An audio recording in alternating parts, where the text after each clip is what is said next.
Guten Tag, I'm Shigeru Miyamoto, the creator of Super Mario. Der Aufstieg von Nintendo ist eng mit dem Namen Shigeru Miyamoto verbunden.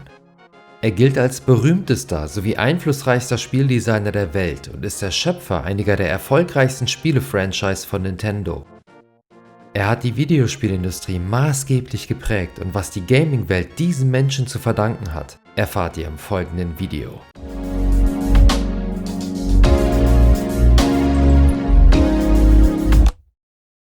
Shigeru Miyamoto wurde am 16. November 1952 in der japanischen Kleinstadt Sonobe in der Präfektur Kyoto geboren.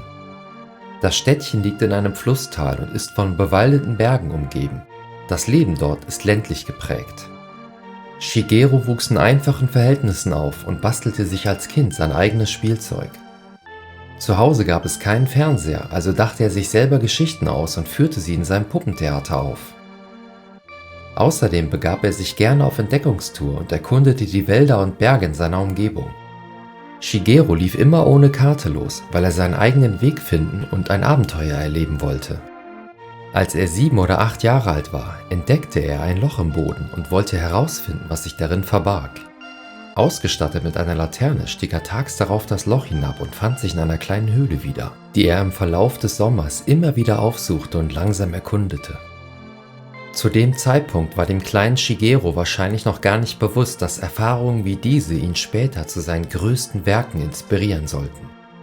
Manchmal fuhr Shigeru mit seinen Eltern in die Stadt Kyoto und besuchte mit ihnen ein Kino.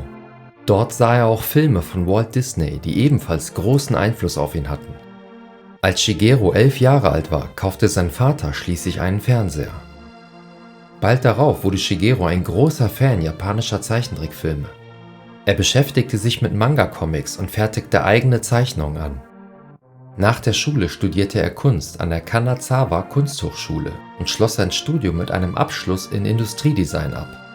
Einige seiner Kommilitonen gingen anschließend zu Auto- oder Elektronikherstellern. Aber Shigeru wollte lieber etwas Ungewöhnliches machen und Spielzeug entwerfen. Über einen gemeinsamen Freund arrangierte sein Vater dann ein Vorstellungsgespräch bei Hiroshi Yamauchi, der damals Präsident eines in Kyoto ansässigen Spielwarenherstellers war und erst wenige Jahre zuvor den Markt für Videospiele betreten hatte. Nintendo. Miyamoto zeigte Yamauchi einige seiner Spielzeugkreationen und wurde 1977 als Auszubildender in der Planungsabteilung eingestellt. Shigeru hatte damals gar nicht die Absicht, Videospiele zu entwickeln, als er in die Spieleabteilung des Unternehmens wechselte.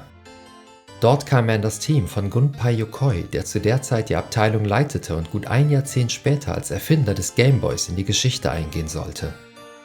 Zu Shigerus ersten Projekten gehörte das Gehäusedesign der Color TV Game Block Kutsushi Heimkonsole, die 6 Variationen vom Arcadespiel Breakout enthält. Das Color TV Game ist übrigens das erste Videospielsystem von Nintendo und wurde nur in Japan in einer Serie von 5 dedizierten Spielkonsolen veröffentlicht. Anschließend war Shigeru an der Entwicklung der Arcade-Spiele Space Fever, Sheriff und Space Firebird beteiligt. Beim Anfang 1979 erschienenen Spiel Space Fever handelt es sich um eine Art Space Invaders-Klon, für den Shigeru die Grafiken zeichnete. Der große Erfolg von Space Invaders inspirierte Miyamoto übrigens dazu, selber Videospiele zu entwickeln. Beim ebenfalls im Jahr 1979 veröffentlichten Arcade-Automaten Sheriff steuert man einen Gesetzeshüter, der eine Stadt gegen Banditen verteidigt. Shigeru zeichnete sich für das gesamte Design des Spiels bis hin zum Gehäuse des Automaten verantwortlich. In Japan gehörte der Automat 1979 zu den Top 10 der umsatzstärksten Arcade-Spiele. Beim 1980 erschienenen Space Firebird hat Miyamoto alle Charaktere gezeichnet. Erwähnenswert ist hier noch, dass Nintendo den Automaten in Europa und Japan veröffentlichte und Sega, das nur wenige Jahre später Nintendos größter Rivale werden sollte, übernahm die Veröffentlichung auf dem nordamerikanischen Markt. Beim nächsten Arcade-Spiel mit dem Titel Radarscope zeichnete sich Shigeru für die Grafik verantwortlich. Das Spiel ist eine Mischung aus Space Invaders und Galaxian mit einer Art dreidimensionalen Perspektive und wurde am 8. Oktober 1980 in Japan veröffentlicht. Im selben Jahr wurde Nintendo of America gegründet, die von dem Spiel so überzeugt waren, dass sie gleich 3000 Radarscope-Automaten für den nordamerikanischen Markt bestellten. Jedoch war das Spiel in den USA ein Flop und es konnten lediglich 1000 Automaten abgesetzt werden. Diese Fehleinschätzung stürzte Nintendo of America in finanzielle Schwierigkeiten, woraufhin sie Nintendos Präsidenten Hiroshi Yamauchi baten, ein neues Spiel zu entwickeln, das auf den verbliebenen 2000 Automaten nachgerüstet werden konnte. Yamauchi suchte nach neuen Spieldesignkonzepten für den amerikanischen Markt und beauftragte Miyamoto als leitenden Spieldesigner, ein vollkommen neues Spiel zu entwickeln, das besser zum amerikanischen Publikum passte. Rückblickend betrachten viele Radarscope sogar als eines der wichtigsten Spiele von Nintendo, weil sein kommerzieller Misserfolg den Grundstein für eines der beliebtesten und einflussreichsten Arcade-Spiele aller Zeiten gelegt hat und damit einen Wendepunkt in der Geschichte von Nintendo markiert. Miyamoto sollte ursprünglich ein Popeye-Spiel entwerfen, aber weil Nintendo sich die Rechte an der Cartoon-Vorlage nicht sichern konnte, sollte Shigeru neue Charaktere und ein Szenario erschaffen. Inspiriert vom französischen Märchen Die Schöne und das Biest, dem Film King Kong und dem Cartoon Popeye entwickelte Miyamoto die Charaktere für sein erstes eigenes Spiel, Donkey Kong. Shigeru konzipierte die Handlung auf der berühmten Popeye-Dreiecksgeschichte. Der Charakter Brutus wurde durch einen riesigen Affen ersetzt, dem Miyamoto den Namen Donkey Kong gab, was so viel wie dickköpfiger Gorilla bedeuten sollte. Aus Popeye wurde ein Zimmermann, der auf Plattformen springt und einfach Mr. Video hieß. Popeyes Freundin Olivia Öl wurde ganz simpel in Lady umbenannt. Donkey Kong hat die Dame entführt und Mr. Video soll sie retten. Mit Mr. Video wollte Miyamoto eine Standardfigur erschaffen, die er bei Bedarf als eine Art Gastcharakter an weiteren Spielen verwenden konnte. Shigeru rechnete damals nicht damit, dass diese Figur außergewöhnlich beliebt werden würde. Deshalb verpasste er ihr den pragmatischen Namen Mr. Video. Dessen ikonisches Design war aber hauptsächlich den grafischen Einschränkungen damaliger 8-Bit-Hardware geschuldet. Der farbige Overall des kleinen Zimmermanns sollte die Armbewegungen hervorheben, der Hut die Frisur ersetzen und der Schnurrbart den Mund andeuten sowie zugleich die Knollnase betonen. Aufgrund technischer Limitationen schuf Miyamoto also das Erscheinungsbild einer der bekanntesten Videospielfiguren. Das fertige Spiel wurde zum Testen an Nintendo of America geschickt, die dann die Handlung für die Gehäusegestaltung übersetzten und den Charakteren Lady sowie Mr. Video neuen Namen gaben. Lady wurde in Pauline umbenannt und der spielbare Charakter Mr. Video wurde vorübergehend als Jumpman bezeichnet, bis man ihm den endgültigen Namen Mario verpasste. Im echten Leben war Pauline die Frau von Nintendos Lagerverwalter Don James und Mario Seagale der Vermieter des dazugehörigen Lagerhauses. Donkey Kong war das erste Spiel, in dem gesprungen werden kann. Dadurch gilt der Titel als Pionier im Plattformer-Genre und das bevor es den Begriff überhaupt gab. Außerdem kam bei einem Videospiel zum ersten Mal die klassische Rolle einer Jungfrau in Nöten als Narrativ zum Einsatz. Darüber hinaus baute Donkey Kong zur Veranschaulichung der Handlung Zwischensequenzen ein und mit 4 einzigartigen Levels war es nicht nur das komplexeste Arcade-Spiel der damaligen Zeit, sondern auch eines der ersten Arcade-Spiele mit mehreren Levels. Der Automat wurde am 9. Juli 1981 in Japan in begrenzter Stückzahl veröffentlicht, bevor er wenige Wochen später in den USA und dem Rest der Welt ausgeliefert wurde. Donkey Kong war weltweit sehr beliebt und gehörte monatelang zu den umsatzstärksten Arcade-Automaten. Das Spiel war ein großer kommerzieller Erfolg für Nintendo, der Nintendo of America schließlich vor dem Bankrott bewahrte und sogar deren Expansion ermöglichte. Der Erfolg von Donkey Kong veranlasste Miyamoto dazu, die Fortsetzung Donkey Kong Jr. und Donkey Kong 3 zu entwickeln. Bei Donkey Kong Jr. steuert man Donkey Kongs Sohn, der seinen Vater befreien will. Denn Donkey Kong wurde beim Vorgänger bekanntlich besiegt und wird seitdem von Mario gefangen gehalten. Am Gameplay hat sich nicht viel geändert, aber besonders auffällig ist hier die Designsprache, die sich später in fast allen Mario-Spielen wiederfindet. Das Gameplay von Donkey Kong 3 weicht wiederum stark von den beiden Vorgängerspielen ab. Statt Mario steuert man nun den Kammerjäger Stanley, der Donkey Kong mit Insektenschutzspray besprüht. Das Fehlen von Mario und das Shooter-Gameplay wurde von vielen kritisiert. Am Ende war der Automat kein kommerzieller Erfolg und Nintendo entschied, die Donkey Kong-Marke vorerst nicht mehr weiterzuführen.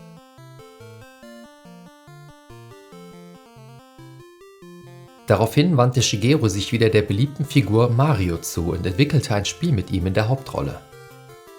Schauplatz war das unterirdische Abwassernetzwerk von New York. Damit Mario besser in das neue Setting passte, machte Miyamoto aus dem kleinen Zimmermann einfach einen Klempner und führte zusätzlich noch seinen Zwillingsbruder Luigi ein. Das Spiel konnte alleine oder im Koop gespielt werden und trug den Namen Mario Bros. Beim Zwei-Spieler-Modus und verschiedenen Aspekten des Gameplays ließ Miyamoto sich vom Arcade-Spiel Joust inspirieren. Die beiden Klempner Mario und Luigi bekämpfen in der Kanalisation Kreaturen wie Schildkröten, die damals noch Shell Creepers und nicht Koopa Troopers hießen. Anders als in späteren Mario-Spielen können die Spieler nicht auf ihre Gegner springen, sondern müssen diese von unten treffen und dadurch auf den Rücken drehen, bevor sie selbige besiegen können. Mario Bros. Erschien 1983, einem Jahr, in dem sich die gesamte Videospielbranche mitten im Videogame-Crash befand und am Boden lag. Dementsprechend wurde das Automatenspiel außerhalb Japans anfangs verhalten aufgenommen, entwickelte sich langsam aber trotzdem zu einem Erfolg für Nintendo. Im Sommer desselben Jahres veröffentlichte Nintendo in Japan die Spielkonsole Famicom, die aufgrund des zusammengebrochenen Videospielmarktes erst 2 Jahre später ihren Weg in die USA finden sollte. Miyamoto war hier für Spiele wie Devil World oder Excitebike verantwortlich oder an Titeln wie Ice Climber beteiligt. Zu seinen wichtigsten Spielen zählen aber Super Mario Bros. Und The Legend of Zelda, die er zeitweise sogar parallel entwickelte. Für Super Mario Bros. Wollte Miyamoto ein farbenfrohes Spiel mit einem scrollenden Bildschirm und größeren Figuren schaffen.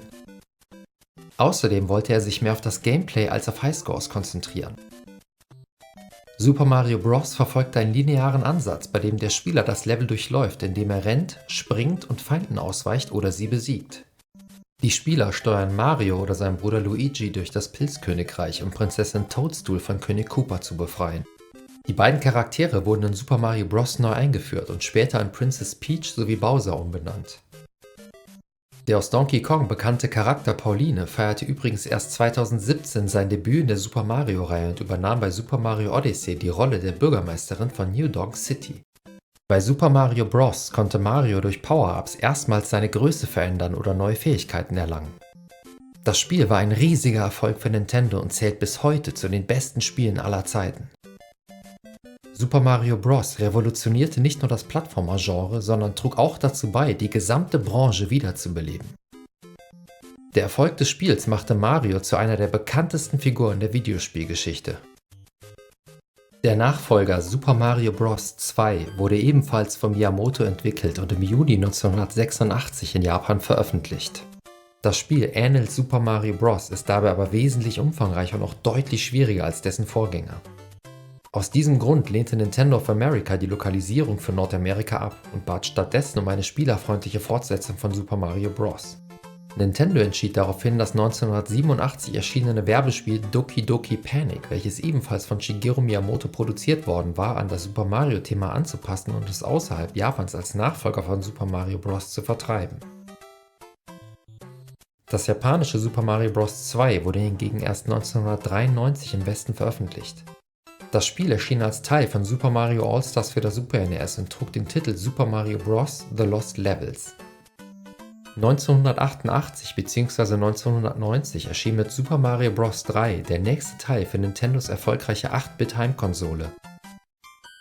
Das Spiel wurde unter der Leitung von Shigeru Miyamoto entwickelt und zählt ebenfalls zu den besten Spielen aller Zeiten. Super Mario Bros. 3 wurde wie ein Theaterstück inszeniert und so konzipiert, dass es Spieler mit unterschiedlichen Fähigkeitsstufen anspricht.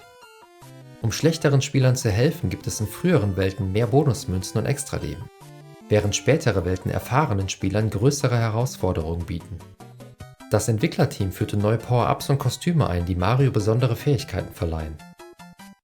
Außerdem gab es 7 verschiedene Königreiche und eine Oberweltkarte diente als Übergang zwischen den einzelnen Leveln.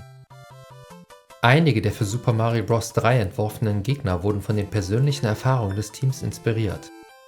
Der Kettenhund, der sich aus nächster Nähe auf den Spieler stürzt, stammt zum Beispiel aus Miyamotos Kindheit, als sich ein Hund auf ihn stürzte, aber von ihm weggezogen wurde. Das Spiel trug sogar zur Gründung eines heute weltbekannten Entwicklerstudios bei. John Carmack und Tom Hall entwickelten einen PC-Klon von Super Mario Bros. 3, der von Nintendo jedoch abgelehnt wurde. Daraufhin gründeten die beiden mit id Software ihr eigenes Unternehmen und entwickelten das PC-exklusive Spiel Commander Keen. Wie vor wenigen Minuten bereits erwähnt, zeichnet sich Shigeru nicht nur für die Super Mario Bros. Reihe verantwortlich. Er ist ebenfalls der Schöpfer vom Action-Adventure The Legend of Zelda. Im Gegensatz zu Super Mario Bros. Setzte Miyamoto bei The Legend of Zelda auf ein nicht-lineares Gameplay, das anders war als alles, was zuvor auf einer Konsole erschienen war. Die Welt von The Legend of Zelda war weitläufig und bot vielfältige Möglichkeiten und Spieltiefe, wie man sie noch nie zuvor in einem Videospiel gesehen hatte. Dieses und jedes weitere Zelda-Spiel vermitteln das Gefühl von Abenteuer und Entdecken, welches Miyamoto in seiner Kindheit erlebte, als er die umliegenden Felder, Höhlen und Wälder erkundete. Für Shigeru waren das aufregende Erfahrungen, die er wie eine Art Miniaturgarten in die virtuelle Welt von Hyrule übertragen wollte. Link, der Held des Spiels, wurde unter anderem deshalb so genannt, damit die Spieler sich besser mit ihrer interaktiven Rolle verbinden konnten. Die Geschichte ist an das Erwachsenwerden angelehnt, weil ein gewöhnlicher Junge durch Prüfung seine Fähigkeiten verbessert, Herausforderungen meistert und sich dem Bösen stellt. Der Name der titelgebenden Prinzessin stammt von Zelda Fitzgerald, der Frau des berühmten Romanautors Scott Fitzgerald. The Legend of Zelda gilt als geistiger Vorläufer des modernen Genres der Action-Rollenspiele. Trotzdem betrachtete Miyamoto The Legend of Zelda nicht als RPG, sondern bezeichnete es als Echtzeit-Abenteuerspiel. The Legend of Zelda erhielt äußerst positive Kritiken und war ein Bestseller für Nintendo. Nach der Veröffentlichung im Jahr 1986 verkaufte es sich in Japan am ersten Tag 1 Million Mal. In Nordamerika wurde das Spiel mit Spannung erwartet und führte nach der Veröffentlichung im August 1987 monatelang die Videospielcharts an. GameSpot hat The Legend of Zelda als eines der 15 einflussreichsten Spiele aller Zeiten bezeichnet, weil es ein frühes Beispiel für eine offene Welt und nicht-lineares Gameplay ist. Das Spiel beeinflusste die meisten modernen Spiele und legte den Grundstein für Action-Adventure wie Metroid oder Rollenspiele wie Final Fantasy.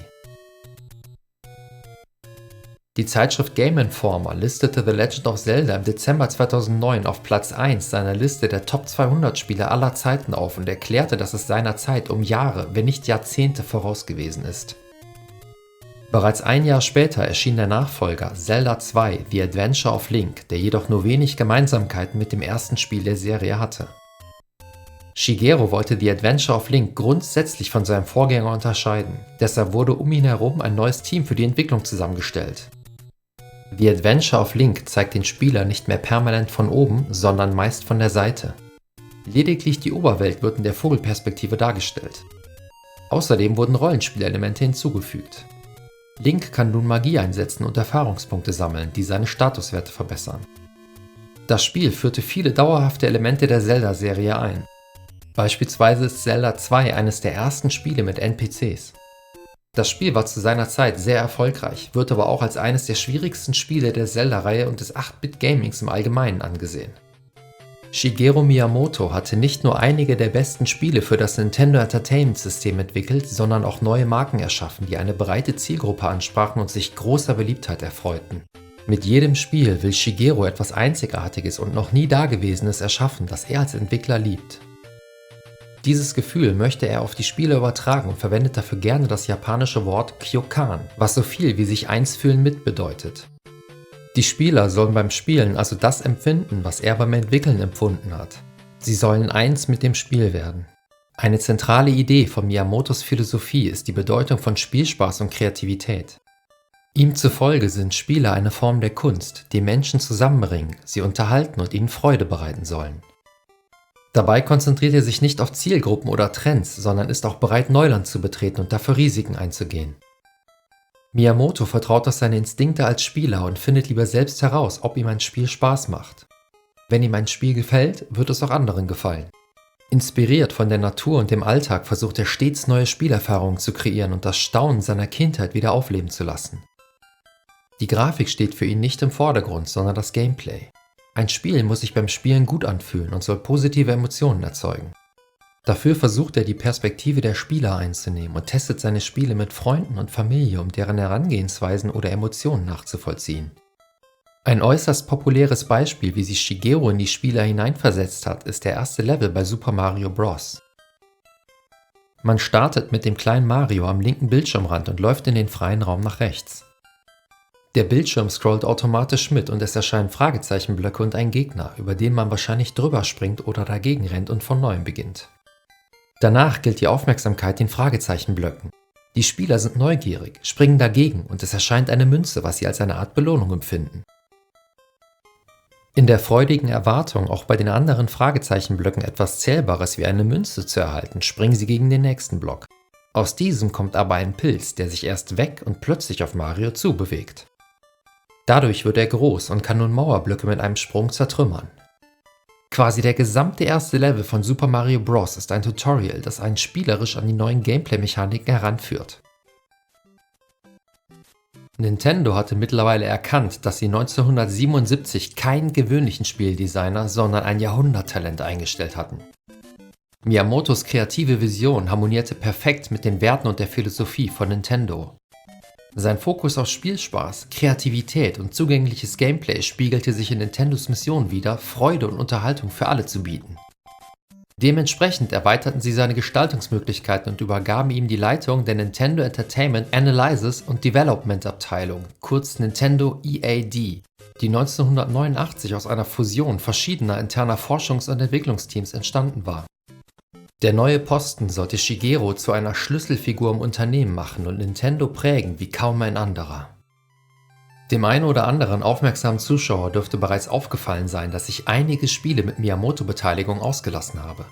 Mir bleibt leider auch nichts anderes übrig, weil er an unfassbar vielen Spielen beteiligt gewesen ist. Gefühlt ist Miyamoto für 90% der Spiele von Nintendo verantwortlich, ich kann aber nicht jedes einzelne thematisieren. Damit ich und vor allem ihr nicht den Überblick verliert, konzentriere ich mich weiterhin nur auf ausgewählte Spiele und andere interessante Details, die in meinen Augen erwähnt werden müssen. Falls ich trotzdem etwas Wichtiges oder Erwähnenswertes vergessen habe, könnt ihr es gerne in die Kommentare schreiben.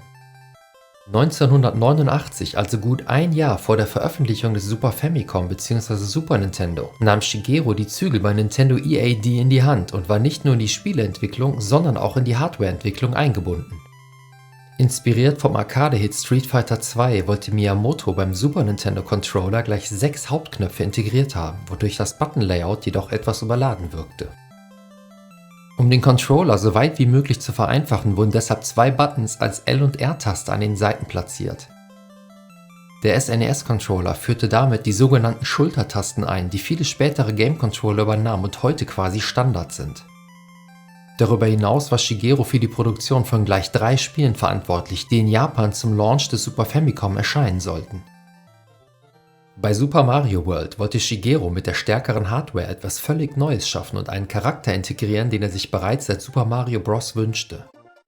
Er wollte einen Dinosaurier als Begleiter für Mario, auf dem der Klempner sogar reiten kann. Inspiriert hat ihn dazu die von ihm selbst designte Figur Tamagon aus dem 1984 veröffentlichten NES-Spiel Devil World. Shigeru hatte bereits Skizzen angefertigt, aber aufgrund der Beschränkung des Nintendo Entertainment Systems konnten die Entwickler eine solche Figur nicht einbauen. Bei Nintendos 16-Bit-Konsole war die Integration des neuen Begleiters endlich möglich und auf Grundlage von Miyamotos Skizzen zeichnete der Designer Shigefumi Hino eine reptilienartige Kreatur, die jedoch nicht wirklich in das Dinosaurierland-Setting von Super Mario World passen wollte. Deshalb wurde die Figur von ihm etwas niedlicher dargestellt und der Charakter Yoshi war geboren. Der Name von Marios neuem Reittier leitet sich übrigens von der Nintendo-Mitarbeiterin Mii Yoshimura und einer Kombination der japanischen Schreibweise von Nessie, also dem Ungeheuer von Loch Ness, ab. So wurde mit Yoshi ein neuer Charakter eingeführt, der sehr beliebt wurde und später sogar seine eigenen Spiele erhielt. Das Gameplay von Super Mario World ähnelt früheren Spielen der Super Mario-Reihe, führte jedoch neue Power-Ups ein und erweiterte Marios Moveset. Erneut bereiste Mario eine große Weltkarte zwischen den einzelnen Levels, von denen viele geheime Ausgänge hatten, mit denen man neue Level auf der Weltkarte und sogar eine Spezialwelt freischalten konnte. Das Spiel war mit dem SNES gebundelt und wurde dadurch zum meistverkauften Spiel seiner Generation. Auch Super Mario World zählt für viele zu den besten Spielen aller Zeiten und Shigeru Miyamoto hat es 2010 als sein liebstes Mario-Spiel bezeichnet. Ein weiterer Starttitel des Super Famicom war das futuristische Rennspiel F-Zero. Mit seinen Hovercars und dem innovativen Setting schuf es nicht nur ein neues Rennspielgenre, sondern bot ein völlig neues Spielerlebnis. Dank Mode 7 Technik erzeugte F-Zero 3D-ähnliche Tiefeneffekte und kombinierte diesen realistischen Look mit pfeilschnellem Gameplay. Auch bei den Kritikern, die den Titel fast schon Spielhallenniveau bescheinigten, kam das Spiel sehr gut an. F-Zero setzte damals neue Standards und beeinflusste zahlreiche Rennspiele wie etwa Wipeout oder gar Daytona USA. Der dritte Titel schaffte es leider nicht pünktlich in den japanischen Handel und erschien erst einen Monat nach dem Launch des Super Famicom. In den USA und Europa hingegen war der spielgewordene Flugsimulator Pilotwings 1991 bzw. 1992 ein Starttitel für das Super Nintendo. Mit seinen verschiedenen Luftfahrzeugen, dem herausfordernden Gameplay und den unterschiedlichen Missionszielen wies Pilotwings ein erfrischend neues Spielkonzept auf, das bei den Kritikern gut ankam. Wie zuvor F-Zero demonstrierte auch Pilotwings die beeindruckenden Pseudo-3D-Fähigkeiten des SNES und erzeugte durch die tolle Grafik und die exzellente Steuerung ein echtes Fluggefühl. Parallel zu den 3 Launch-Titeln produzierte Shigeru aber noch The Legend of Zelda: A Link to the Past, das sich bereits seit 1988 in der Entwicklung befand und ursprünglich für das NES geplant war. A Link to the Past kehrte wieder zur Top-Down-Perspektive zurück und führte nicht nur neue Gegenstände wie das Master-Schwert, sondern auch eine Parallelwelt ein, die von da an zu einem festen Bestandteil der Reihe wurde. A Link to the Past erschien im November 1991 in Japan und war das erste Spiel, das vom renommierten Famitsu-Magazin mit 39 von 40 Punkten eine nahezu perfekte Wertung erhielt. IGN listet das Spiel auf Platz 4 der besten Spiele aller Zeiten. 1992 produzierte Miyamoto mit Super Mario Kart einen Funracer, der das Genre der sogenannten Kart Racer aus der Taufe hob und schnell zahlreiche Nachahmer fand. Super Mario Kart war von Anfang an auf einen Splitscreen-Multiplayer ausgelegt und zu Beginn nicht im Mario-Universum angesiedelt. Erst nach einigen Monaten wurde entschieden, Mario-Charaktere hinzuzufügen und die Rennstrecken thematisch an Super Mario World anzupassen. Neben den klassischen Renn- und Zeitfahren-Modi hat Super Mario Kart aber auch einen ziemlich genialen Battle-Modus, bei dem sich die Kartfahrer in speziellen Kampfarenen miteinander duellieren können. Super Mario Kart war der Beginn eines neuen Franchise und gehört zu den meistverkauften Super Nintendo-Spielen. Der große Erfolg und die enorme Beliebtheit der Figur Mario veranlasste Nintendo dazu, ihr Maskottchen nicht mehr nur mit einfachen Cameo-Auftritten in seinen Sportspielen zu platzieren, sondern diese komplett an das Mario-Thema anzupassen. 1993 etablierte Miyamoto mit Star Fox erneut eine neue Marke bei Nintendo. Star Fox ist ein 3D-Race-Shooter mit aufwendigen Polygongrafiken, die auf dem Super Nintendo technisch eigentlich nicht möglich waren. In Zusammenarbeit mit dem britischen Entwickler Argonaut Games hatte Nintendo aber mit dem Super FX-Chip eine Art Grafikbeschleuniger entwickelt, der in das Spielmodul integriert wurde und die Berechnung der aufwendigen Grafiken übernahm. Shigerus Inspiration für die Tore, durch die man bei Star Fox mit dem Raumschiff fliegt, waren übrigens die Zenbon Tori-Tore, durch die man im Fushimi Inari Taisha Schrein geht. Star Fox wurde zum Release für die damals bahnbrechende 3D-Grafik gelobt und erhielt im Schnitt sehr hohe Wertungen. Bei Donkey Kong Country, also dem 1994 erschienenen Reboot des Donkey Kong-Franchise, steuerte Miyamoto lediglich einige Designideen bei. Donkey Kongs rote Krawatte ist zum Beispiel ein Vorschlag von ihm gewesen.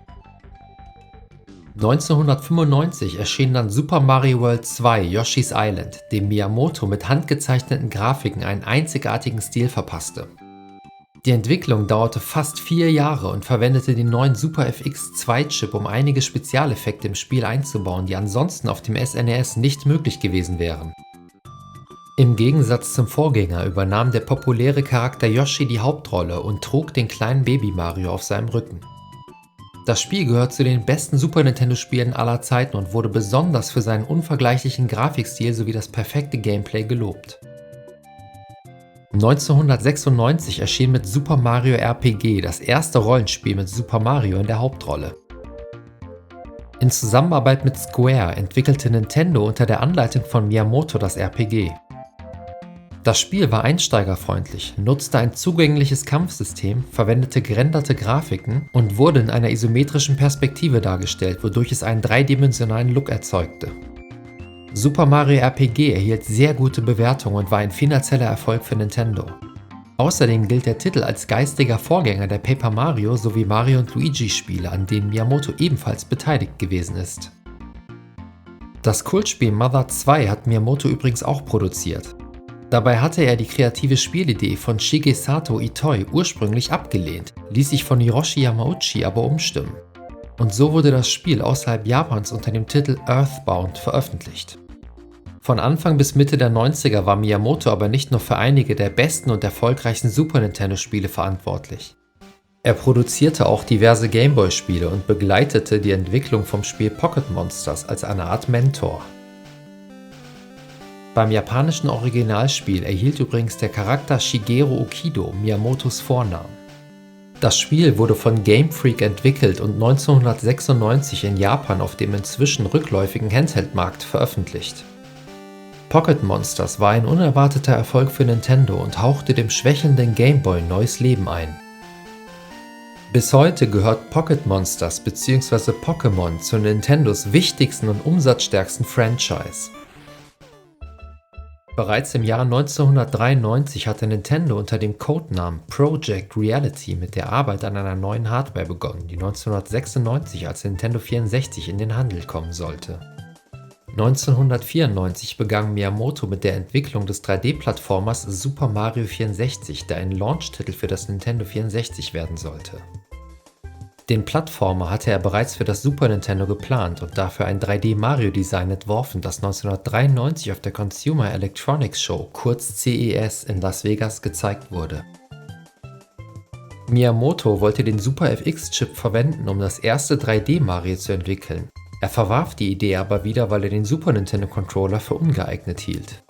Mit der besseren Hardware konnte Shigeru sein bisheriges Konzept auf der neuen Konsole verwirklichen und war auch am Design des Nintendo 64 Controllers beteiligt. Die Entwicklung von Super Mario 64 dauerte über 2 Jahre und musste grundlegende Probleme dreidimensionaler Spiele bewältigen. Dafür wurde ein virtuelles Kamerasystem entwickelt und die Tiefenwahrnehmung durch einen falschen Schatten verbessert. Super Mario 64 wurde mit großer Spannung erwartet und erschien 1996 zum Release des Nintendo 64. Das Spiel war geradezu revolutionär und setzte auf Anhieb die Standards im Genre der 3D-Plattformer. Shigeru und seinem Team war es gelungen, das traditionelle 2D-Mario-Gameplay perfekt in die dritte Dimension zu transportieren. Die Spielwelt konnte frei erkundet werden und Marios Moveset wurde stark erweitert, wodurch er sich exzellent steuern ließ. Super Mario 64 war der Kaufgrund für das Nintendo 64 und gilt als eines der besten und einflussreichsten Spiele aller Zeiten. Für Nintendo war Super Mario 64 am Ende das meistverkaufte Nintendo 64-Spiel und es zählt bis heute zu meinen absoluten Lieblingsspielen. Am Launch-Titel Pilot Wings 64 war Shigeru Miyamoto übrigens ebenfalls beteiligt. Jedoch war er bei Super Mario 64 so fest eingespannt, dass er beim Flugsimulator deutlich weniger Einfluss ausüben konnte als noch beim Vorgänger auf dem Super Nintendo. 3 Monate nach Release des Nintendo 64 erschien mit Wave Race 64 bereits das nächste Miyamoto-Spiel, das die Fähigkeiten der 64-Bit-Hardware demonstrierte. Wave Race 64 entstand auf Grundlage einer Tech-Demo, die Wellen darstellen konnte und Miyamotos Aufmerksamkeit erregt hatte. Das Team sollte daraus ein Spiel entwickeln und etwas Lustiges machen. Anfangs hieß das Spiel F-Zero on Water und setzte auf futuristische Speedboote, wie auf Videomaterial der Nintendo Shoshinkai Show von 1995 zu sehen ist. Miyamoto war von den Fahrzeugen jedoch nicht überzeugt, weil sie dem Spiel kein besonderes Alleinstellungsmerkmal verschafften. Nach einem Vorschlag des britischen Entwicklers Rare wurden die Boote durch Jetskis ersetzt. Miyamoto zufolge können diese viele Manöver zeigen, die im realistischen Wasser von Wave Race 64 gut funktionieren. Somit wurde der Titel quasi eine Art Nachfolger des recht unbekannten Vorgängers auf dem Nintendo Game Boy. Am Ende war Wave Race 64 nicht nur bei den Kritikern beliebt, sondern auch ein kommerzieller Erfolg für Nintendo. Mit Mario Kart 64, Star Fox 64 und F-Zero X produzierte Miyamoto in den darauffolgenden Monaten und Jahren noch exzellente Nachfolger der beliebten Super Nintendo-Spiele und schuf zudem mit 1080 Snowboarding eine neue Marke. Sein mit Abstand aufwendigstes Projekt war aber The Legend of Zelda: Ocarina of Time. Das Spiel wurde gleichzeitig mit Super Mario 64 und Mario Kart 64 entwickelt und es waren mehr als 200 Mitarbeiter an dem über $12 Millionen teuren Projekt beteiligt. Ocarina of Time wurde in einem mittelalterlichen Setting angesiedelt und um die Architektur möglichst authentisch zu gestalten, verbrachte Shigeru im September 1996 einige Wochen in Süddeutschland. Dort ließ er sich von Fachwerkhäusern und mittelalterlichen Burganlagen für das Design einiger Orte in Hyrule inspirieren. Im Gegensatz zu Super Mario 64 entschied man sich bei Ocarina of Time für eine feste Kamera. Um den Kampf oder die Interaktion mit Objekten im dreidimensionalen Raum zu vereinfachen, führte man deshalb über den Z-Trigger ein innovatives Zielerfassungssystem ein, mit dem die Kamera bzw. Link Feinde oder Objekte fest anvisiert. Außerdem führte Link Sprünge quasi automatisch aus, was das Gameplay vereinfachte. Ocarina of Time hatte erneut Paralleluniversen, die dieses Mal aber nicht nur zeitlich voneinander getrennt waren, sondern auch einen glaubwürdigen Tag- und Nachtzyklus hatten, an den sogar einige Rätsel gekoppelt waren. Die Entwicklung war sehr aufwendig und es wurde viel experimentiert, dadurch musste die Veröffentlichung mehrfach verschoben werden. Zunächst war Ocarina of Time sogar für das Nintendo Disk Drive geplant und sollte Mitte 1997 erscheinen. Während der Entwicklung wurde jedoch entschieden, wieder zur bewährten Modultechnik zurückzukehren, was einer der Gründe für die Verzögerung war. Am Ende erschien Ocarina of Time zum Weihnachtsgeschäft 1998 und wurde von einer großen Marketingkampagne begleitet. In den USA wurden über 500.000 Vorbestellungen aufgegeben, womit sogar ein neuer Guinness-Weltrekord aufgestellt wurde. Das Spiel wurde zum Release mit Traumwertung überhäuft und ist laut dem Bewertungsaggregator Metacritic das beste Spiel aller Zeiten. Die Kritiker lobten gleich mehrere Aspekte von Ocarina of Time, insbesondere das fantastische Leveldesign, die neuen Spielmechaniken, den Sound und die cineastischen Filmsequenzen. Das Spiel war ein unglaublich authentisch inszeniertes Abenteuer, das neue Maßstäbe setzte und das Genre der Action-Adventure für die kommenden Jahre prägte. Obwohl der Titel in den USA kurz vor Jahresende veröffentlicht worden war, war es 1998 das meistverkaufte Videospiel und brachte mehr Geld ein als jeder Hollywood-Film in den letzten 6 Wochen desselben Jahres. Bis zum Jahr 2000 verkaufte Ocarina of Time sich weltweit etwa 7 Millionen Mal. Im Jahr 2010 bezeichnete die Zeitschrift Nintendo Power Ocarina of Time und Super Mario 64 als Meilensteine der Spielgeschichte, die den Weg in die 3D-Ära gebahnt haben. Anschließend beaufsichtigte Miyamoto die Produktion von The Legend of Zelda Majora's Mask und einigen anderen Nintendo 64 sowie Game Boy Color Titeln. Sein Hauptfokus richtete sich aber auf eine neue Nintendo-Konsole, die sich bereits seit Mai 1998 in der Entwicklung befand und im August 2000 als GameCube angekündigt wurde. Bei Nintendos Spielewürfel war er aber nicht nur für einige der Spiele verantwortlich, auf die ich gleich zu sprechen komme, sondern er entwarf auch den GameCube-Controller, an dessen Design er mehrere Jahre arbeitete. Miyamoto wollte das Gamepad intuitiv gestalten, damit es so viele Menschen wie möglich bedienen können. Er reduzierte die Anzahl der Griffe auf 2 und ordnete die Tasten neu an. Der A-Button wurde überdimensional groß gestaltet, wodurch er den Eindruck vermittelte, die Hauptfunktion zu erfüllen. Die vom SNES-Controller bekannten X- und Y-Tasten ordnete Miyamoto nierenförmig um den A-Button herum an. Der beim Nintendo 64 eingeführte Z-Trigger wurde als Z-Button oberhalb der rechten Schultertaste geparkt. Die beiden Schultertasten waren übrigens druckempfindlich. Mit seinem recht ungewöhnlichen Design hob der GameCube-Controller sich deutlich von der Konkurrenz ab, die sich beim Button-Layout eher weniger experimentierfreudig zeigte.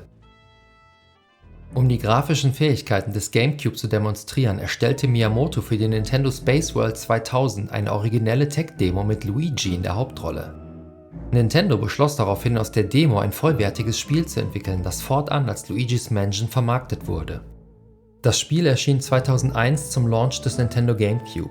Es wurde von der Kritik positiv aufgenommen und gehörte am Ende zu den meistverkauften Titeln auf dem Spielewürfel. Bereits einen Monat nach dem Release des Nintendo GameCube stand mit Pikmin das nächste Spiel aus der Feder von Shigeru Miyamoto in den Regalen. Inspiration für die neuartige Spielidee war übrigens eine Ameisenkolonie in Miyamotos Garten. Er hatte die Ameisen dabei beobachtet, wie sie durch das Gras marschierten und Blätter zu ihrem Nest trugen und stellte sich vor, wie man so eine kleine Ameisenarmee kommandieren könnte. Tatsächlich war diese Geschichte am Ende aber nur ein geschickter Marketing-Move, den Miyamoto erst im Jahr 2011 aufklärte. In Wahrheit wusste das Team während der Entwicklung lange Zeit nicht wirklich, wo die Reise überhaupt hingehen sollte und orientierte sich grob an Ameisen. Intern bezeichnete man das Projekt als Aufgabenverwaltungsspiel, weil ihre Arbeit in kein Spielgenre passen wollte. Auf Grundlage der Tech-Demo Super Mario 128, die Nintendo auf der Space World 2000 gezeigt hatte, wurde das Spiel dann entwickelt. Pikmin ist ein Echtzeit-Strategiespiel, bei dem man verschiedene Arten von Pikmin kontrolliert und mit ihnen die Spielwelt erkundet. Insgesamt kann man gleichzeitig maximal 100 der kleinen Kreaturen steuern und mit ihnen verschiedene Aufgaben lösen. Das Spiel wurde von der Kritik sehr gut aufgenommen. Besonders gelobt wurden das innovative und süchtig machende Spielprinzip sowie die gelungene Grafik. Im Jahr 2004 produzierte Miyamoto mit Pikmin 2 einen Nachfolger, der nicht nur Top-Bewertungen einfahren konnte, sondern auch zu den besten Spielen des Jahres zählte. Mit Luigi's Mansion und Pikmin hatte Miyamoto gleich 2 neue Franchise erschaffen, die auf dem GameCube ihr Debüt feierten. Im Sommer 2002 erschien Super Mario Sunshine, das im Gegensatz zu seinem revolutionären Vorgänger Super Mario 64 eher eine Evolution war. Super Mario Sunshine spielte auf der fiktiven Tropeninsel Isla Delfino und führte allerhand neue Charaktere und Gegner wie etwa Bowser Jr. ein. Mario trägt nun die multifunktionale Wasserspritze Dreckweg 0817 auf dem Rücken, mit der er die Welt nicht nur von magischem Schleim befreit, sondern auch neue Bewegungen und Aktionen ausführen kann. Insgesamt wirkte das Spiel leider etwas ungeschliffen und konnte die hohen Erwartungen trotz exzellenter Kritiken am Ende nicht erfüllen und spaltet bis heute die Fans. Nach den verworfenen Super Mario 64 2 und Super Mario 128 Konzepten war erst spät mit der Entwicklung von Super Mario Sunshine begonnen worden. Deshalb konnten laut Miyamoto am Ende nicht alle Ideen umgesetzt werden, um den Veröffentlichungstermin einzuhalten. Nachdem Gunpei Yokoi 1997 bei einem tragischen Autounfall ums Leben gekommen war, hatte Shigeru das Metroid-Franchise von seinem Freund und Mentor übernommen. Im Jahr 2000 besuchte Miyamoto die talentierten Retro-Studios in Texas und die demonstrierten ihm 4 Projekte. Eines davon war ein Ego-Shooter und Shigeru schlug vor, die Spielengine stattdessen für ein neues Metroid-Spiel zu verwenden. In Zusammenarbeit mit Nintendo EAD entwickelten die Retro Studios das Spiel Metroid Prime, dessen Fokus auf der Erkundung und nicht auf dem Kampf lag. Deshalb bezeichnete Nintendo das Spiel als First-Person-Adventure und nicht als Ego-Shooter. Metroid Prime erschien im November 2002, gewann zahlreiche Spiel des Jahres-Auszeichnungen und zählt zu den meistverkauften GameCube-Spielen. Laut einem im Jahr 2009 erschienenen Artikel der US-amerikanischen Webseite Wired gehört Metroid Prime zu den 15 einflussreichsten Spielen des Jahrzehnts, weil es Erkundung, Rätsel, Platforming und Story im Ego-Shooter-Genre populär gemacht hat. Die Entwicklung von The Legend of Zelda: The Wind Waker wurde lange vor Miyamoto geheim gehalten. Eiji Aonuma, der seit The Legend of Zelda: Ocarina of Time leitender Designer der Zelda-Reihe ist, verfolgt eine ganz andere Version als die Konzeptdemo, die Nintendo in einem kurzen Clip bei der Space World im Jahr 2000 präsentiert hatte. Sein Team entschied sich, Cell-Shading-Grafiken zu verwenden, damit das Spiel einen völlig neuen Look erhielt und wie ein interaktiver Cartoon aussah. Als die Entwicklung vorangeschritten war, zeigte Aonuma sein Spiel Miyamoto, der aber Zweifel am ungewöhnlichen Look hatte und erst überzeugt werden musste. Das Spiel erschien im Dezember 2002 und begeisterte die Kritiker. Trotz anfänglicher Skepsis vergaben sie teilweise Höchstwertungen. Das Cell-Shading-Design spaltete jedoch die Spieler, da viele sich ein neues Zelda im Stil von Ocarina of Time gewünscht hatten. Über die Jahre entwickelte sich The Wind Waker aber zu einem der beliebtesten Zelda-Titel, weil das Spiel durch seinen Cartoon-Look wesentlich besser gealtert ist als zeitgenössische Spiele mit realistischer Grafik. Miyamoto war auch entscheidend an Chibi Robo Plug-into-Adventure für den Nintendo GameCube beteiligt. Das Spiel wurde von Skip Limited entwickelt und war ursprünglich als Point-and-Click-Adventure konzipiert. Jedoch wurde die Entwicklung auf Eis gelegt, bis plötzlich Miyamoto Interesse an dem Titel zeigte und leitender Produzent wurde. Die Entwicklung von Chibi Robo wurde neu gestartet und so wurde aus einem Point-and-Click-Adventure ein liebenswertes 3D-Jump'n'Run, das sogar mehrere Portierungen und Fortsetzungen für verschiedene Nintendo-Konsolen erhielt. Miyamoto belieferte aber nicht nur den GameCube mit Software, sondern produzierte mit The Legend of Zelda: The Minish Cap, Mario & Luigi Superstar Saga sowie Mario Kart Super Circuit auch einige Spiele für den Game Boy Advance. Der Handheld hatte mit 3 Jahren aber nur einen sehr kurzen Lebenszeitraum, denn nach seiner Veröffentlichung im Frühjahr 2001 wurde er bereits Ende 2004 vom Nintendo DS abgelöst. Miyamoto war an der Entwicklung des Nintendo Dual Screen beteiligt und zeichnete sich für das Button-Layout verantwortlich. Außerdem überzeugte er Nintendos Präsidenten Satoru Iwata davon, in dem Gerät einen Touchscreen zu verbauen. 6 Monate nach Release des Nintendo DS erschien dann die Haustiersimulation Nintendogs. Das Spiel verwendet nicht nur den Touchscreen, sondern auch das eingebaute Mikrofon des DS. Bereits im Jahr 1997 hatte Miyamoto mit Cabbage ein Tamagotchi-artiges Haustierspiel für das Nintendo 64 Disk Drive angekündigt. Die Entwicklung wurde Anfang 2000 eingestellt, doch die vielen originellen Konzepte und Elemente von Cabbage sollten später bei Nintendogs und Animal Crossing Verwendung finden. Das Projekt, aus dem dann Nintendogs wurde, begann als technische Demo auf dem GameCube, bevor es schließlich auf den DS portiert wurde. Inspiration für das Spiel war Miyamotos Hund Piku, den er mit seiner Familie gekauft hatte. Nintendogs kam bei den Kritikern sehr gut an und mit weltweit fast 24 Millionen Verkäufen ist es das zweiterfolgreichste Nintendo DS-Spiel. Für den Nintendo DS produzierte Miyamoto noch einige Spiele, aber im Hintergrund arbeitete er bereits seit mehreren Jahren an Nintendos nächster Konsole, welche die Gaming-Welt für immer verändern sollte. Ursprünglich wollte Nintendo mit dem GameCube wieder an die Spitze der Konsolenhersteller zurückkehren. Aber die Verkaufszahlen des kleinen Kraftpakets blieben schon zur Veröffentlichung weit hinter den Erwartungen zurück. Sony mit seiner PlayStation 2, die technisch auch noch deutlich unterlegen war, konnte seinen Vorsprung immer weiter ausbauen. Außerdem hatte nahezu zeitgleich Microsoft mit seiner Xbox-Konsole erfolgreich den Markt betreten. Der GameCube verlor schnell an Boden und auch die Unterstützung der Third-Party-Publisher sank. Nintendo wurde sich dadurch bewusst, dass sie etwas völlig Neues erschaffen müssen, um nicht den Anschluss zu verlieren. Kurz nach der Veröffentlichung des GameCube begann Nintendo bereits mit der Konzeption seiner nächsten Konsole und beschloss, neuen Spielkonzepten den Vorzug zu geben und nicht mehr auf reine Hardwareleistung zu setzen. Die Konsole wurde zunächst als Platzhalter GameCube Next genannt. Nintendo wollte sich nicht auf Core-Gamer konzentrieren, sondern neue Zielgruppen erschließen und Spiele für alle machen. Satoru Iwata schlug vor, dass die neue Konsole Bewegungssensoren verwenden sollte und die Konsole inklusive ihrer Bedienung sollte so zugänglich wie möglich sein. Miyamoto entwickelte einen neuen Controller, der Bewegungssteuerung unterstützte und ließ sich dabei auch vom ungewöhnlichen Dance Dance Revolution Game Controller inspirieren. Shigeru wollte einen Controller entwerfen, bei dem die Leute keine Berührungsängste mehr haben und sich instinktiv mit der Spielwelt verbunden fühlen. Deshalb orientierte er sich einfach am klassischen Design einer Fernbedienung. Was als GameCube Next begann, wurde auf der E3 2004 offiziell als Nintendo Revolution angekündigt und auf der E3 2005 präsentiert. Der Controller und seine Erweiterung wurden jedoch erst wenige Monate später bei der Tokyo Game Show als Wiimote und Nunchuck vorgestellt. Der endgültige Name der Konsole wurde schließlich im April 2006 enthüllt. Die Nintendo Wii mit ihrem ungewöhnlichen und geradezu revolutionären Controller veränderte die Art und Weise, wie Spiele gespielt werden, fundamental. Zusammen mit dem einsteigerfreundlichen Gameplay sprach die Konsole in erster Linie die sogenannten Gelegenheitsspieler an, die zuvor nicht für Videospiele zu begeistern waren. Der wichtigste Titel, um quasi alle Bevölkerungsgruppen anzusprechen, war ganz klar Wii Sports. Miyamoto, der an der Entwicklung des Spiels beteiligt gewesen war, wollte Wii Sports aber einzeln veröffentlichen und nicht der Konsole beilegen und damit sozusagen verschenken.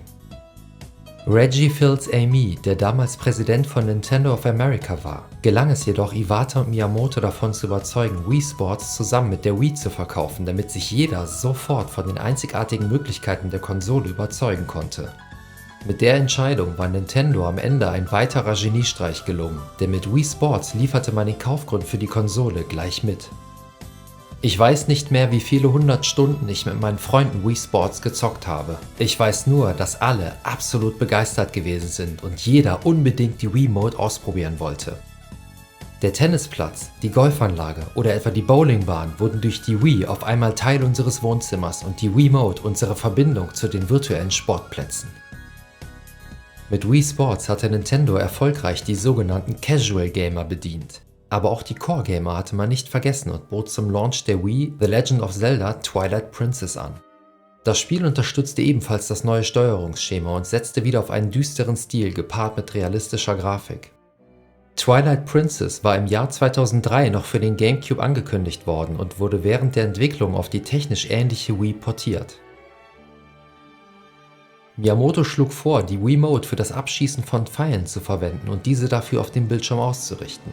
Aonuma stellte daraufhin fest, dass das direkte Zielen dem Spiel ein völlig neues Gefühl verlieh. Die Implementierung der Wii-Steuerung wirkte anfangs aber erzwungen und störte die Bedienung, anstatt sie zu bereichern. Deshalb überarbeiteten Aonuma und Miyamoto die Steuerung und konzentrierten sich auf Komfort und Benutzerfreundlichkeit. Das Schwertschwingen wurde fortan durch simples Schütteln der Wiimote ausgelöst, anstatt die vollständige Bewegung auszuführen. Dadurch kam aber das Problem auf, dass Link das Schwert in der linken Hand hält, das Wii-Steuerungsschema aber auf Rechtshänder ausgelegt war. Deshalb wurde das gesamte Spiel auf der Wii einfach spiegelverkehrt dargestellt, damit Link das Schwert in der rechten und sein Schild in der linken Hand hält. Twilight Princess erhielt zum Verkaufsstart Höchstwertung und gewann gleich mehrere Auszeichnungen als Spiel des Jahres. Praktisch zum Release der Wii wurde dann noch Wii Play veröffentlicht, das direkt mit einer Wiimote gebundelt wurde. Je nach Blickwinkel bekam man beim Kauf also eine zweite Wiimote oder die Minispielsammlung als Dreingabe. Wii Play war einer von mehreren Titeln, die im Rahmen von Miyamotos Wii-Projekt entwickelt wurden. Im Prinzip war Wii Play, das auf der E3 2006 noch als Remote Pointer Demo vorgestellt worden war, eine Zusammenstellung mehrerer Minispiele, welche die Fähigkeiten der Wii-Konsole und der Wiimote demonstrieren sollten. Anfangs war Wii Sports noch Teil von Wii Play, wurde aber im Laufe der Entwicklung in ein eigenes Spiel umgewandelt. Miyamoto wollte der Konsole eigentlich Wii Play beilegen, weil Wii Sports während der Entwicklung deutlich mehr Aufmerksamkeit geschenkt worden war und damit ein eigenständiger Release gerechtfertigt war. Zum Glück ließ er sich noch umstimmen, denn Wii Play erhielt lediglich gemischte Kritiken und hätte am Ende wohl weitaus weniger Menschen für Nintendos neue Konsole begeistern können als das geniale Wii Sports. Trotzdem war Wii Play ein kommerzieller Erfolg, was aber auch an der beigefügten Wiimote gelegen haben dürfte. Mit den Planungen für ein neues Super Mario Spiel wurde bereits Ende 2004 begonnen und sich dafür auch beim Konzept der Super Mario 128 Demo bedient. Diese Idee wollte man in ein Weltraum-Szenario übertragen und die einzelnen Level auf kleine oder größere Planeten verteilen. Jeder dieser Himmelskörper hat seine eigene Gravitationskraft, wodurch man kleinere Sterne vollständig umrunden kann und auf einmal kopfüber die Unterseite erkundet. Die Designer tauschten sich oft mit Miyamoto aus und gingen bei Super Mario Galaxy völlig neue Wege, womit sie das etablierte 3D-Plattformer-Genre praktisch auf den Kopf stellten. Was man beim Zuschauen wohl schnell als unspielbaren Drehwurm bezeichnen würde, funktionierte nach kurzem Einspielen aber erstaunlich gut. Super Mario Galaxy ließ sich perfekt mit der Wiimote und dem Nunchuck steuern, so als wäre die Konsole für dieses Spiel gemacht worden. Dazu führte Super Mario Galaxy neue Power-Ups wie etwa Marios knuffiges Bienenkostüm ein und stattete den Weltraumklempner mit einer mächtigen Wirbelattacke aus, die durch Schütteln der Wiimote ausgelöst wird. Zum ersten Mal kam beim Soundtrack ein Symphonieorchester zum Einsatz, was Miyamoto sogar persönlich abnickte. Durch die orchestrale Hintergrundmusik fühlte sich Marios galaktisches Abenteuer am Ende noch epischer an, als es ohnehin schon war. Darüber hinaus wurde mit Rosalina ein neuer Nebencharakter eingeführt, der mittlerweile einen festen Platz im Mario-Universum hat. Auch Captain Toad feierte bei Super Mario Galaxy seinen Einstand und bekam wenige Jahre später sogar sein eigenes Spiel spendiert. Super Mario Galaxy sprühte geradezu vor kreativen Ideen, Spielfreude und Spielspaß. Zum Release wurde das Spiel mit Höchstwertungen belohnt, womit es das bestbewertete Wii-Spiel ist. Für viele war der Titel ähnlich revolutionär wie Super Mario 64 und manche hielten es sogar für perfekt. Technisch und grafisch ist das farbenfrohe Spiel absolut beeindruckend und bis zu dem Zeitpunkt gab es kein besser aussehendes Wii-Spiel. Da schaute sogar die technisch haushoch überlegene Konkurrenz aus dem Hause Sony und Microsoft neidisch auf Nintendos Meisterwerk, das auf der deutlich schwächeren Wii-Hardware einfach nur atemberaubend aussah. Zur Technik von Super Mario Galaxy gibt es übrigens ein wirklich interessantes Video von Samp Zockt, das ich sehr empfehlen kann und euch oben verlinkt habe. Am Ende schafften es nicht alle Ideen in das fertige Spiel. Diese und noch viele andere Einfälle wurden deshalb beim 3 Jahre später erschienenen Nachfolger umgesetzt, der ebenfalls zu den bestbewerteten Wii-Spielen zählt. Miyamoto war als starker Raucher bekannt und irgendwann fing er an, sich mit seiner Gesundheit auseinanderzusetzen. Seit seinem Eintritt bei Nintendo hatte er an Gewicht zugelegt und begann deshalb Sport zu treiben. Er ging regelmäßig schwimmen und nahm dadurch nicht nur ab, sondern fühlte sich auch gesünder und besser. Das Schwimmen wirkte sich sogar positiv auf seine Psyche aus, denn er konnte dadurch Stress abbauen und an etwas anderes als die alltäglichen Sorgen denken. Der Sport tat ihm gut, er fühlte sich körperlich besser und hörte sogar mit dem Rauchen auf. Doch nach einer Weile reduzierte er seine sportlichen Aktivitäten und nahm wieder zu. Deshalb kontrollierte er sein Gewicht und stellte sich zu Hause täglich auf die Waage. Dabei erstellte er dann eine Grafik und protokollierte den Verlauf seines Körpergewichts.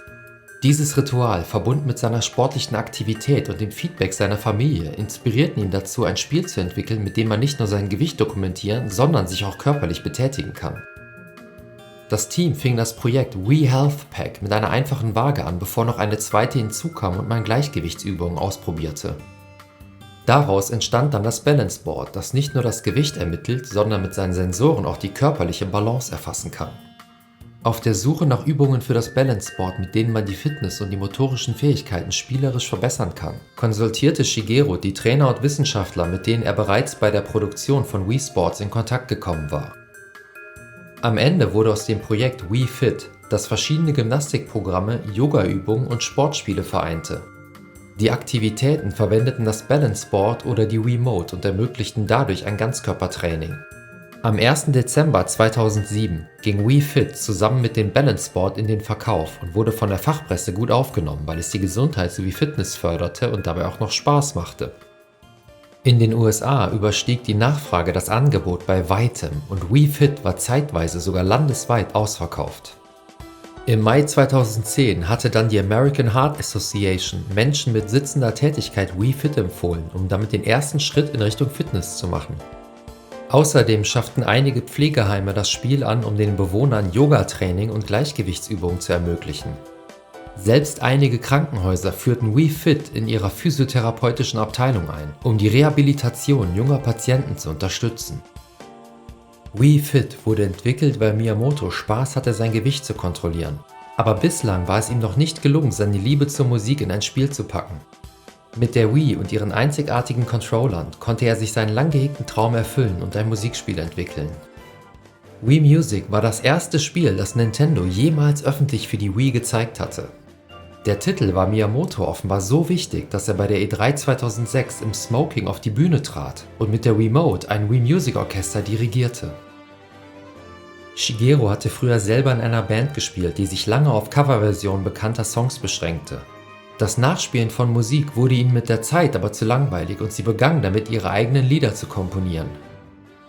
Beim Arcade-Kracher Donkey Kong hatte Miyamoto übrigens auch am Soundtrack mitgewirkt und ein paar Stücke geschrieben. Mit Wii Music wollte er nun ein Musikspiel entwickeln, das den Spielern mehr kreative Freiheit ermöglichte und sich von der traditionellen Guitar Hero-Formel absetzte. Statt im Rhythmus die richtigen Tasten zu drücken, sollte hier das Erschaffen von Musik im Vordergrund stehen. Am Ende war Wii Music jedoch kein richtiges Spiel, sondern eher eine experimentelle Instrumentensimulation, mit der man Songs neu interpretieren kann. Der bei der E3 groß inszenierte Dirigentenauftritt war nur noch eines von mehreren Minispielen und nahm deshalb eine deutlich geringere Rolle ein als von vielen erwartet. Dafür war das Spiel aber mit dem Balance Board kompatibel, mit dem man beim Schlagzeug Drumkicks auslöste. Der spielbare Musikbaukasten erschien im Herbst 2008 und spaltete die Fachpresse. Besonders die Songauswahl mit Volksliedern, klassischer Musik, betagten Songs aus den 70ern sowie 80ern und einer Handvoll Nintendo-Themes überzeugte die Kritiker nicht.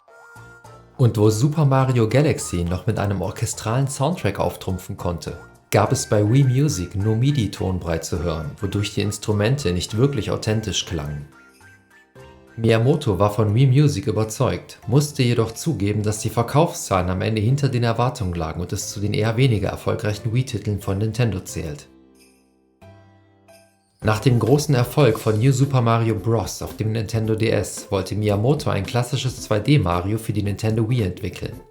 Seit den Anfängen der Serie war er daran interessiert, ein Super Mario-Spiel mit einem kooperativen Mehrspielermodus auszustatten. Aufgrund der Hardware-Limitationen des Nintendo 64 war die Integration bei Super Mario 64 leider gescheitert. Doch auf der Wii wollte Miyamoto einen neuen Versuch unternehmen und den nächsten Mario-Titel mit einem kooperativen 4-Spieler-Modus ausstatten. Das Spiel sollte für alle Spieler zugänglich sein und trotz gestiegenem Schwierigkeitsgrad Gelegenheits- sowie Hardcore-Gamer ansprechen. Neben den klassischen und vom Nintendo DS-Spiel bekannten Power-Ups wurden zusätzlich noch der Propellerpilz und der Pinguinanzug eingeführt. New Super Mario Bros. Wii wurde auf der E3 2009 angekündigt und erschien bereits im November desselben Jahres. Die Fachpresse lobte das Spiel besonders für seinen kooperativen Couch-Koop und vergab nicht nur sehr hohe Wertungen, sondern zeichnete es vielfach sogar als Spiel des Jahres aus. Das Spiel war ein großer kommerzieller Erfolg für Nintendo und mit über 30 Millionen Exemplaren gehört es zu den meistverkauften Spielen für die Nintendo Wii. In den vergangenen Jahren waren Miyamotos Aktivitäten bei der Spielentwicklung nicht mehr so ausgeprägt wie zuvor. Seine Rolle vom Producer verschob sich langsam zum General Producer, Senior Producer oder Supervisor, wodurch er viel Zeit in Meetings verbrachte und bei einigen Projekten am Ende wenig involviert war. Er übte lediglich eine beaufsichtigende Funktion aus und verglich seine Rolle mit der eines Hirten, der nur eingriff, wenn die Entwicklung sich in die falsche Richtung bewegte. Darüber hinaus war Miyamoto noch an der Entwicklung des Nachfolgers der Wii beteiligt, der Wii U. Hier arbeitete er am Konzept eines in den Controller integrierten Touchscreens mit. Miyamoto und sein Team wollten einen kleinen Bildschirm einbauen, der ähnlich wie die VMU bei der Sega Dreamcast als eine Art Zusatzdisplay dient. Während der Entwicklung wurde diese Designidee zu einem Vollbildschirm erweitert, der nicht nur Touch-Eingaben unterstützte, sondern das gesamte Spiel anzeigen konnte. Für die Wii U sollte auch die Wii Motion Plus Technologie weiterentwickelt werden und es wurden mehrere Controller-Prototypen entworfen. Einer dieser Controller enthielt einen Gyrosensor, was Miyamoto so beeindruckte, dass er dieses Feature sofort beim Nintendo 3DS integriert haben wollte. Dessen Hardware stand zu dem Zeitpunkt eigentlich schon final fest und musste deshalb noch einmal angepasst werden. Ende 2011 wurde ein Interview mit ihm falsch interpretiert und es geisterte schnell die Meldung durch das Netz, dass er bald in Rente gehen würde. Das wirkte sich negativ auf den Aktienkurs von Nintendo aus und das Unternehmen sah sich dazu gezwungen, die Meldung zu dementieren. Nintendo erklärte, dass Miyamoto dem Unternehmen weiterhin erhalten bleibt und sich auf kleinere Projekte konzentriert, weil er allen Entwicklungsteams von Nintendo vertraut. Der Aufstieg vom japanischen Videospielgiganten ist eng mit dem Namen Miyamoto verknüpft und der Mann ging zu dem Zeitpunkt bereits auf die 60 zu. Es war deshalb vernünftig, sich für eine Zeit nach Miyamoto vorzubereiten und einen sanften Übergang einzuleiten. Infolgedessen wurden neue Entwickler mit Bedacht ausgewählt. Schließlich wollte Miyamoto keine leidenschaftlichen Spielefans einstellen, sondern Designer mit verschiedenen Interessen und Fähigkeiten, die offen für neue Spielkonzepte sind, anstatt bestehende lediglich nachzuahmen oder zu perfektionieren. Der Mann regelte seine Nachfolger also bereits und dadurch war es Miyamoto wieder möglich, kleinere Projekte zu übernehmen, bei denen er mehr Einfluss nehmen konnte und keine mehrjährige Entwicklung notwendig war. Für die 2012 erschienene Wii U sollte endlich ein neues Star Fox-Spiel erscheinen, das bereits für die Wii entwickelt worden war, aber nie veröffentlicht wurde. In Zusammenarbeit mit Platinum Games wurde daraus Star Fox Zero. Das Spiel wurde dann mit Star Fox Guard gebundelt, welches ein weiteres Projekt von Miyamoto war. Bei Star Fox Guard handelt es sich um ein kleines Tower-Defense-Spiel, das speziell auf den Wii U-Controller ausgelegt war und im Wii U-Shop einzeln für $15 gekauft werden konnte. Für das Online-Magazin Kotaku war Star Fox Guard eines der markantesten Nintendo-Spiele der letzten Jahre. Insgesamt erhielt der Titel aber nur gemischte Kritiken. Ein anderes Miyamoto-Projekt für die Wii U war Project Giant Robot, bei dem man Roboter bauen und anschließend mit ihnen in die Schlacht ziehen konnte. Laut Miyamoto war das Spiel mit Star Fox Zero verbunden, aber lange Zeit war unklar, ob Project Giant Robot überhaupt ein vollwertiges Spiel werden kann. Nach mehreren Verschiebungen wurde das Projekt 2017 offiziell eingestellt und 2018 offenbar für Nintendo Labo wiederbelebt. Das Spiel zum Robot-Kit-Bausatz erinnerte zumindest stark an Project Giant Robot. Bei der Wii U konnte Miyamoto zwar wieder an vorderster Front der Spieleentwicklung mitwirken, aber die Konsole war trotzdem ein riesiger Flop für Nintendo. Die Wii U litt unter einem schlechten Marketing, startete schwach und wurde bereits früh von Third-Party-Publishern fallen gelassen, wodurch sie noch schneller an Bedeutung verlor. Das Konzept mit dem Tablet-ähnlichen Gamepad war jedoch wirklich genial und es gab viele großartige Spiele für diese Konsole, mit der ich sehr viel Spaß gehabt habe und sie deshalb zu meinen Lieblingskonsolen zähle. Nach dem Tod von Nintendo-Präsident Satoru Iwata wurde Miyamoto neben Genjo Takeda im Juli 2005 kommissarischer Präsident, bis er einige Monate später offiziell zum Creative Fellow ernannt wurde. Mit seinem Wissen und seiner Erfahrung sollte Miyamoto sich langsam aus der Spieleentwicklung zurückziehen und den Entwicklern sowie Tatsumi Kimishima, also dem neuen Präsidenten von Nintendo, beratend zur Seite stehen. Statt konkrete Entscheidungen zu treffen, gibt Miyamoto seitdem nur noch Ratschläge und Feedback an die nächste Generation von Nintendo-Spieleentwicklern weiter. Dabei versucht er der jüngeren Generation immer mehr die Zügel zu überlassen, weil er davon überzeugt ist, dass alle innerhalb des Unternehmens eine gemeinsame Vision davon haben, was Nintendo ausmacht und wie Spiele entwickelt werden sollten. Miyamoto zog sich zwar langsam aus der Spieleentwicklung zurück, Aber bei Marios erstem Auftritt auf einem Smartphone trug er nochmal die Hauptverantwortung. Nintendo hatte lange gezögert, Titel für den Handyspielemarkt zu entwickeln. Jedoch war das Wachstum des Smartphone-Marktes so stark, dass Nintendo entschied, seine Marken auf Mobilgeräte zu bringen, um die Spieler auf diese Weise wieder zurück an ihre Konsolen zu locken. Einer der ersten Titel war Super Mario Run, dessen Entwicklungsteam zum größten Teil sogar aus den ursprünglichen Super Mario Bros. Entwicklern bestand. Statt virtuelle Tasten einzublenden, nutzte Super Mario Run den vollen Screen des Smartphones oder Tablets und ließ sich über Touch-Eingaben steuern. Das Spiel wurde von Miyamoto am 7. September 2016 bei Apples jährlichem iPhone-Event angekündigt und erschien am 15. Dezember 2016 für iOS-Geräte. Im März 2017 folgten Android-Devices. Bis September 2018 wurde das Spiel weltweit auf etwa 300 Millionen Geräten installiert.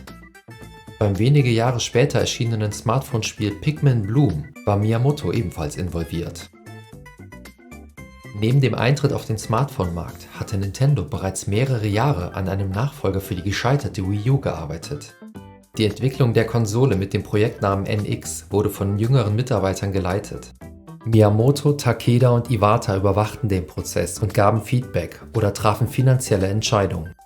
Im Oktober 2016 wurde dann die innovative Hybrid-Konsole offiziell als Nintendo Switch angekündigt.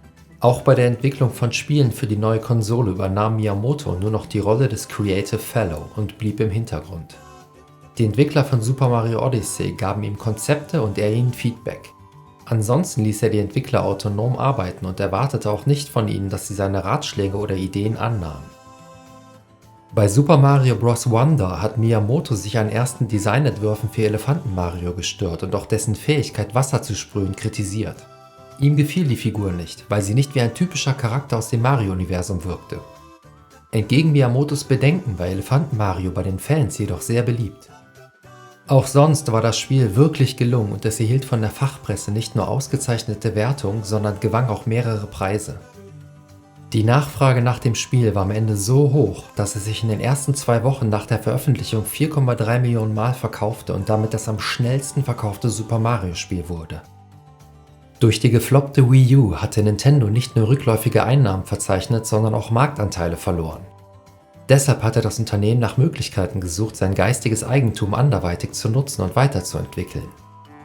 Eine Option waren Spiele wie das eben erwähnte Super Mario Run, das exklusiv für Smartphones veröffentlicht wurde. Eine andere Möglichkeit war eine Themenpark-Partnerschaft mit Universal Destinations and Experiences. Die Partnerschaft wurde im Mai 2015 angekündigt und sah Mario und andere Nintendo-Franchise als Themenareale in den Universal-Themenparks vor. Miyamoto war maßgeblich an der Gestaltung der Bereiche und der Attraktionen beteiligt. Am 18. März 2021 wurde der Nintendo-Themenbereich auf dem Gelände der Universal Studios Osaka eröffnet und am 11. Dezember 2024 um eine Donkey Kong Country Welt erweitert. Nintendo veröffentlichte dafür jeweils ein eigenes Video, auf dem Miyamoto die Zuschauer durch die Parks führte. In den Universal Studios Hollywood gibt es übrigens auch einen kleineren Nintendo World Themenbereich und es sind noch weitere Standorte geplant. Im Rahmen von Nintendos Zusammenarbeit mit Universal Parks and Resorts lernte Miyamoto im Jahr 2016 noch Chris Meledandri, also den Gründer von Illumination Entertainment, kennen und diskutierte mit ihm über einen Mario-Film. Am 1. Februar 2018 gab Nintendo dann eine Partnerschaft mit Illumination Entertainment bekannt und kündigte einen neuen Super Mario Bros. Film an. Bei der grottenschlechten Realverfilmung Super Mario Bros. Aus dem Jahre 1993 hatte Nintendo sich noch aus der Produktion rausgehalten und das Ganze eher als Experiment betrachtet. Den Fehler wollte das Unternehmen nicht nochmal machen und diesmal in die Produktion mit einbezogen werden. Miyamoto wurde deshalb am Prozess beteiligt und arbeitete eng mit Illumination zusammen. Trotz gemischter Kritiken gehörte der Super Mario Bros. Film zu den umsatzstärksten Filmen des Jahres 2023. Am 10. März 2024 kündigten Miyamoto und Meledandri im Rahmen des Mario Day offiziell einen neuen Super Mario Bros. Film an, der 2026 erscheinen soll. Nach dem großen Erfolg des Super Mario Bros. Films hatte Nintendo im November 2023 aber noch einen The Legend of Zelda Film angekündigt, den das Unternehmen zusammen mit Sony Pictures Entertainment produzieren wird. Zudem wird es kein Animationsfilm, sondern ein Realfilm mit echten Schauspielern werden. Wer Link oder Prinzessin Zelda verkörpern wird, ist Anfang 2025 aber noch nicht bekannt. Miyamoto ist an dem Film beteiligt und die Live-Action-Adaption von Zelda soll noch vor 2030 in die Kinos kommen. Für das Time Magazine ist Miyamoto der Spielberg der Videospiele und Game Trailers sieht in ihm den einflussreichsten Spieleentwickler der Geschichte. 2005 setzte IGN Miyamoto auf Platz 1 ihrer Top 100 Game Creators of All Time Liste und in einer Umfrage aus dem Jahr 2009 wählten 30% der Spieleentwickler Miyamoto zu ihrem ultimativen Entwicklungshelden. Aber trotz seiner beachtlichen Leistung für die Branche wurde sein Schaffen zumindest in meinen Augen erst sehr spät und bislang leider immer noch zu wenig gewürdigt. Im Jahr 1998 wurde Miyamoto als erste Person in die Hall of Fame der Academy of Interactive Arts and Sciences aufgenommen. Im Jahr 2006 ernannte ihn der französische Kultusminister zum Ritter des französischen Ordens der Künste und der Literatur. Im Jahr 2012 erhielt er den Prinz von Asturien-Preis und einen BAFTA Award. 2019 wurde er als erste Person in der Videospielbranche mit dem japanischen Kulturpreis ausgezeichnet. Im Laufe meiner Recherche habe ich mir oft die Frage gestellt, wo Nintendo eigentlich ohne Shigeru Miyamoto stehen würde. Seine Arbeit war lange das Aushängeschild von Nintendo und seine Ideen beeinflussen die Gaming-Branche bis heute. Deshalb kann man mit ziemlicher Sicherheit sagen, dass Nintendo ohne ihn wahrscheinlich nicht dieser Gigant geworden wäre, der es jetzt ist. Als es bei den meisten Arcade-Spielen noch plump um Highscores ging, konzentrierte sich Miyamoto lieber auf das Gameplay und eine Geschichte, in welche die Spieler eintauchen konnten. Im Gegensatz zu vielen anderen Spieldesignern hat er sich nie auf ein Genre beschränkt und dabei immer wieder neue Standards definiert. Er arbeitet seit 1977 ununterbrochen bei Nintendo und schätzt deren finanzielle sowie kreative Unterstützung für seine Arbeit. Er ist Nintendos leitender Geist und schuf mit Mario eine Figur, die schon bald bekannter war als Mickey Mouse. In seinen Augen ist Technologie nur ein Werkzeug, weniger davon ist oft mehr. Trotz seines Status und seiner Bedeutung für Nintendo und die gesamte Spieleindustrie bleibt Miyamoto eine äußerst bescheidene und sympathische Person. Ihm ist wichtig, dass die Menschen, mit denen er arbeitet, auch anerkannt werden und dass die Marke Nintendo weiterhin stark und beliebt bleibt. Zu erwähnen ist hier deshalb noch, dass Miyamoto nicht allein für den Erfolg von Nintendo verantwortlich ist. Es ist vielmehr das Zusammenspiel verschiedener Ausnahmetalente wie Gunpei Yokoi, Genjo Takeda, Takashi Tezuka oder Satoru Iwata und noch einige anderer kreativer Köpfe. Nintendo ist sich über die Bedeutung ihres bekanntesten Mitarbeiters bewusst. Früher fuhr Miyamoto immer mit dem Fahrrad zur Arbeit, aber zu seiner Sicherheit und für ihren Seelenfrieden richteten sie irgendwann einen Fahrdienst für ihn ein. Nintendos Ziel ist es, einzigartige und intuitive Unterhaltungserlebnisse für alle zu schaffen, und Shigeru Miyamoto identifiziert sich mit dem Unternehmen. Er hat neue Videospielkonzepte vorangetrieben oder bestehende weiterentwickelt. Viele seiner Spiele haben außerordentliches Lob von den Kritikern erhalten und einige gelten als die besten Spiele aller Zeiten. Miyamoto gehört einem Unternehmen an, das nicht nur ständig neue Dinge ausprobiert, die einzigartig oder anders sind, sondern auch seine Mitarbeiter in Krisenzeiten schützt. Zumindest war das unter Iwata der Fall, als er beim schwächelnden 3DS oder der gefloppten Wii U auf große Teile seines Gehaltes verzichtete und damit die Verantwortung für seine Mitarbeiter übernahm. Iwata erklärte, dass Kostensenkung oder Umstrukturierungsmaßnahmen und damit verbundene Kündigungen die Moral der Mitarbeiter schwächen würde. Ein Angestellter, der ständig um seine Arbeit fürchten müsse, sei nicht dazu in der Lage, Spiele von solcher Qualität zu kreieren, für die Nintendo so bekannt ist. Natürlich ist dieses bemerkenswerte Positivbeispiel bereits über 10 Jahre her und inzwischen hat Nintendo einen neuen Präsidenten. Aber ich glaube nicht, dass sich an dieser Philosophie viel geändert haben wird. Mittlerweile zieht Miyamoto im Hintergrund die Fäden, denn die nächste Generation Entwickler hat er mit ausgewählt und ihr viel Verantwortung übertragen. Er sieht das Unternehmen in guten Händen und macht sich keine Sorgen. 2024 wurde er im Rahmen der alljährlichen Aktionärsversammlung von Nintendo zu seiner Zukunft befragt. Daraufhin erklärte er, nicht mehr in die tägliche Arbeit involviert zu sein und sie der jüngeren Generation überlassen zu haben. An seinen Ruhestand denkt er zwar noch nicht, aber er geht davon aus, dass Nintendo auch ohne ihn gut funktionieren und sich nichts ändern wird. Das war mein ziemlich umfangreiches Video zu Shigeru Miyamoto. Ich hoffe, es hat euch gefallen und ihr könnt meine Begeisterung für diesen Mann nachvollziehen. Falls ihr Anregungen oder Vorschläge habt, schreibt es mir gerne in die Kommentare.